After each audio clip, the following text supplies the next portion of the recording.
বাংলাদেশের 8টি বিভাগ। প্রিয় দর্শক, আজ আমরা জানব বাংলাদেশের কোন বিভাগে কয়টি জেলা ও কোন জেলা কোন বিভাগের অধীনে রয়েছে। নাম্বার 1, ঢাকা বিভাগ।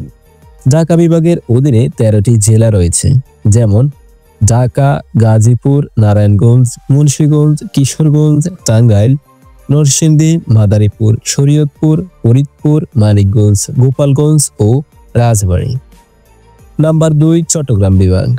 চট্টগ্রাম বিভাগের অধীনে 11টি জেলা রয়েছে, যেমন চট্টগ্রাম, রাঙ্গামাটি, বান্দরবান, খাগড়াছড়ি, কক্সবাজার, লক্ষ্মীপুর, চাঁদপুর, ফেনী, নোয়াখালী, কুমিল্লা ও ব্রাহ্মণবাড়িয়া।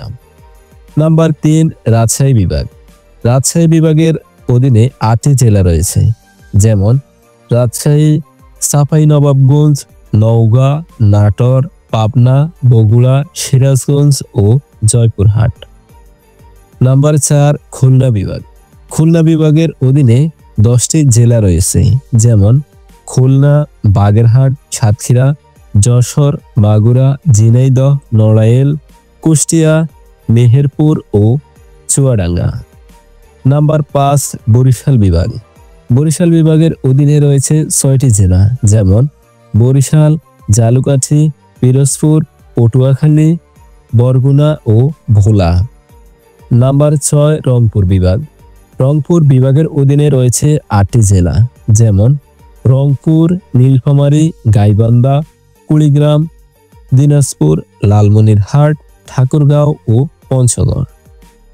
নাম্বার 7, সিলেট বিভাগ।